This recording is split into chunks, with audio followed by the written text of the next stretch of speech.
Can you not focus anymore? Do you struggle to just sit and reflect? Do you get bored almost instantly, or finding yourself opening your phone only to look up and realize 3 hours just vanished from constant mindless tapping? If that sounds familiar, it's not your fault. You didn't suddenly become lazy, you just fell for the trap. Our entire modern digital world has been engineered to violently hijack your dopamine receptors every couple of seconds. But a few years ago, video games didn't try to overstimulate you. They did something most kids nowadays would outright reject. They forced you to wait, and by mistake, they built the ultimate cure for your attention span. I have a cure to all of this, a mystery game which I'll be giving away for free to one lucky winner later on in this video. Stay tuned to enter and find out which game you can win. I have also fallen for this trap many times. At my worst, my screen time hit 10 hours a day, my mental health was clinically affected, it felt like living in a constant state of low-level anxiety, always chasing a hit that never arrived. That feeling when you close Instagram only to open it 2 seconds later, it feels like you aren't even in control of your own mind. Did you notice something just happen? Your brain might be feeling a bit bored right now. You notice I slowed my voice, the quick gameplay shifted into raw, slow footage. Those rapid, attention-grabbing subtitles are gone. That's on purpose. The first minute of this video was intentionally built to hijack your dopamine receptors with constant, quick gratification. That is the trap of modern media. You don't even realize it's happening, but it can be fixed. And classic RPGs are the medicine. It was mating season. How could I have known she was your sister? Yes, even RPGs like that. But I have a question for you. Do you ever close a game and just feel completely hollow inside? Empty feeling with no motivation? That isn't just normal boredom, it's like a hangover of being trapped inside of a digital slot machine. Modern games flood your brain with these tiny flashing micro rewards every 5 seconds. Consequently, this constant state of hyper-stimulation causes actual brain rot, literally frying the grey matter in your prefrontal cortex, which is a huge fucking deal, by the way. In response to this invisible burnout, your real life takes a massive hit, secretly tanking your ability to focus, control your impulses, or think critically when the screen turns off. But don't be afraid, because it's not too late. It can be reversed, and the cure? Go and play an old RPG like Dragon Quest IV. This game treats you and your time with more respect than most modern games. It completely sidelines the main hero for the first 4 chapters of the game, forcing you to slowly walk in the shoes of a wide cast of side characters first. Consequently, by the time the overarching narrative finally unites everyone, they no longer feel like side characters. You are deeply and personally invested in their personality, party chat dialogue, and their core survival because you weren't given this position, you earned it. However, the activator for this journey is completely up to you. Dragon Quest IV hands you a platter of luxury food, but it cannot force feed you. It doesn't have those flashing quest markers or modern hand-holding in the objectives. Instead, it chooses to trust your intelligence. To achieve an earned journey, you are forced to retrace your steps, pay attention to subliminal clues, and fully immerse yourself without the leash of following a guide.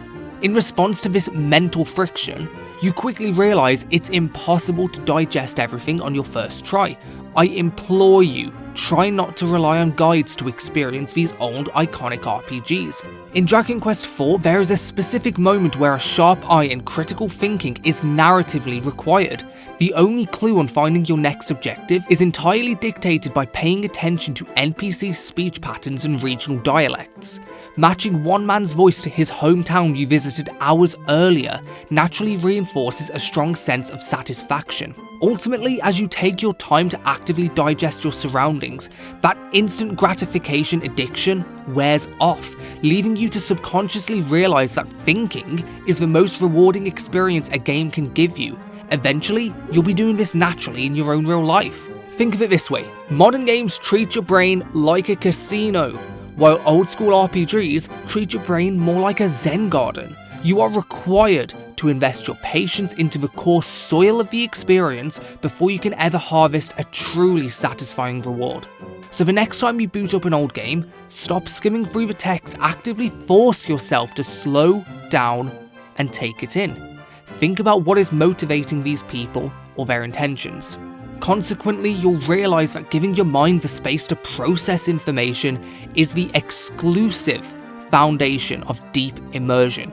Because for a brain to truly lose itself in a story, you need that slow burn. In video games, there's a massive difference between looking at a map and actually living inside the world. When modern games let you instantly teleport everywhere, your brain is never given a chance to build an internal 3D blueprint of the world in your mind, making the world feel forgettable. In response to this, Zelda Ocarina of Time forces you to manually cross grand, quiet areas of Hyrule to build that mental map. However, this empty space isn't just a bridge for the story, it's a vital tool for narrative digestion. You cannot build a deep relationship by rushing it. When a modern game drops a massive plot twist or emotional scene, it usually cuts straight to the next objective very quickly, leaving you little time to actually ponder and learn to care. Conversely, right after a heavy story beat in Ocarina of Time, it sends you right back to the quiet fields of Hyrule to force your brain to take the actual time to sit with the weight of the story. Building on this idea, the world does not revolve around your impatience, it forces you to adapt to its nature. Time shifts naturally in Zelda. If you fail to reach Hyrule Castle before the sun sets, its drawbridge shuts and locks you outside with nowhere to go, while skeletons dig themselves up out of the ground. In the early game, fast-forwarding time is not an option. You are forced to adapt to the world's environment. Consequently, this completely obliterates the instant gratification loop. Your brain undergoes temporary friction, forcing you out of passive cruise control, making the world feel like its own ecosystem that doesn't revolve around the player. It forces you to sit with the weight of the story and live inside the world. This empty time and space is the key to actually feeling genuine emotions towards the story, giving you time to ponder on your own reactions and develop empathy for characters. The reality is simple. You cannot build a deep relationship in a rush.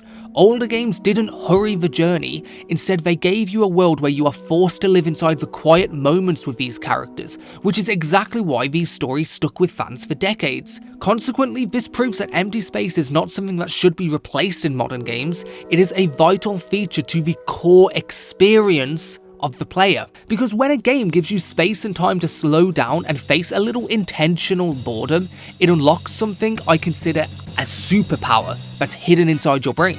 And that is where something called the default mode network kicks in. When your brain is not actively consuming hyper-stimulating content, something called the default mode network kicks in. This is a part of your brain responsible for self-reflection, emotional processing, and creative problem solving. By scrolling through social media during every brief quiet moment, waiting for a bus, going for a walk, or even when you first wake up in the morning, we are actively killing our default mode network. Modern gaming is often designed to keep you away from this mode. Chrono Trigger's overworld design acts as a direct catalyst for your brain's default mode network.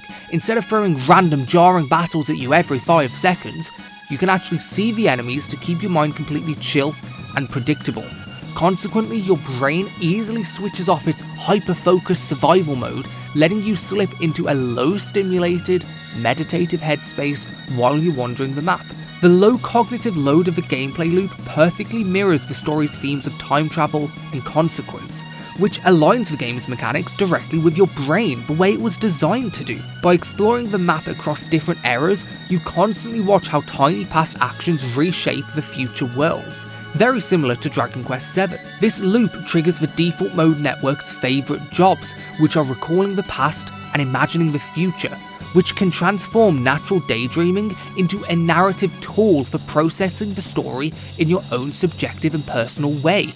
Chrono Trigger is just a masterpiece. It helps bridge the gap between gaming and mental rest, proving that smart, intentional, and relaxed pacing, even on a narratively heavy and dense game, can turn that video game into the ultimate tool for your cognitive recovery, all while you're entertained. Boredom isn't a flaw, it's a feature your brain desperately needs to heal itself. Whenever you're bored, your brain will always find something to satisfy those dopamine receptors, so let it be the slow pace of an RPG, which provides just enough micro-engagement to keep your hands busy while leaving your mind completely free to daydream and decompress.